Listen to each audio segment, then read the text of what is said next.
প্রিয় দর্শক, আসসালামু আলাইকুম। শান্তিপূর্ণ পরিস্থিতি থেকে হঠাৎ করেই রণক্ষেত্র ঢাকা এবং কেন এরকম পরিস্থিতি ক্রিয়েট হলো? হাদি হত্যার চার্জশিট দেওয়া হলো কেন নির্বাচনের আগে পরিকল্পিতভাবে, এবং এরকম একটা সিচুয়েশন ক্রিয়েট হলো। ক্রিয়েট হওয়ার পর পুলিশে তাদেরকে ধাওয়া করে, পাল্টা ধাওয়া করে, মারপিট করে, যদিও সরকার থেকে বলা হচ্ছে যে অন্তর্বর্তী সরকারের বিবৃতি দিয়েছে 23 জন আহত হলেও কেউ গুলিবিদ্ধ হয়নি। কিন্তু আমরা গুলি ছোড়ার মানে টিয়ার গ্যাস আরও অনেক কিছু দেখতে পাচ্ছি। এবং এখানে যেটা বলা হয়েছে, শাহবাগ ব্লকেট করলো ইনকিলাব মঞ্চ। তো সরকার থেকে বলা হচ্ছে যে 23 জন আহত হয়েছে, কিন্তু কেউ গুলিবিদ্ধ হয়নি। কিন্তু আহত কেন করতে হলো তাদের শান্তিপূর্ণ অবস্থানে? এবং এখানে আমি কিছু ফুটেজ দেখাই আপনাদেরকে, তাহলে বুঝতে পারবেন। এবং আপনি দেখেন যে ইনকিলাব মঞ্চে আহ, জাবের জাবের আহত, তারপরে জুমাকে টানাহেঁচড়া করা হয়েছে। সেইখানে আরও অনেক ঘটনা ঘটছে, মানে পুরো রণক্ষেত্র অবস্থা। কিন্তু সরকার এটাকে শান্তিপূর্ণভাবে ব্যবস্থা না নিয়ে কেন এরকম হলো, কেন এরকম পরিস্থিতি করতে দিল? নির্বাচনের আগে এটা সাজানো কিনা দেখেন পরিস্থিতি।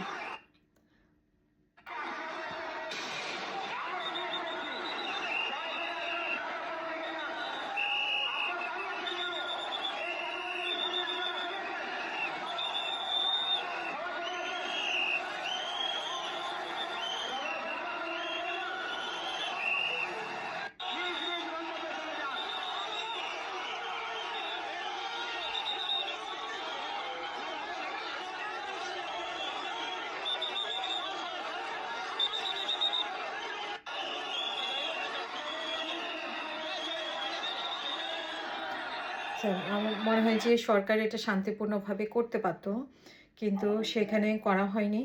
কেন করা হয়নি? এরকম পরিস্থিতি কেন ক্রিয়েট হয়েছে? নির্বাচনের সাথে এই সম্পর্ক কি? এটা কত দূর গড়াবে? এখন সবারই এটা প্রশ্ন। এবং আমরা অনেক আগে থেকেই শুনতে পাচ্ছিলাম যে নির্বাচনের আগে এমন কিছু ঘটবে।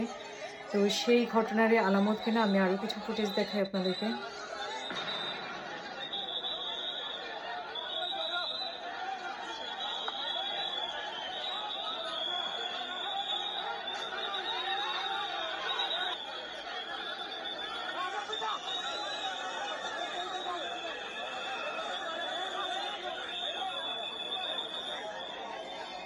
জাবের গুলি আমরা জাবের গুলি এবং এগিয়ে যায়। যাই হোক, কেন এই পরিস্থিতি সরকার ইচ্ছে করলেই শান্ত করতে পারতো, কিন্তু সেটা শান্ত না করে কেন এরকম উত্তপ্ত পরিস্থিতি ক্রিয়েট করলো, কেন রণক্ষেত্র বানালো? এবং স্বরাষ্ট্র উপদেষ্টার আগেই সবাই পদত্যাগ চেয়েছিল, ওখানে পদত্যাগ করেননি।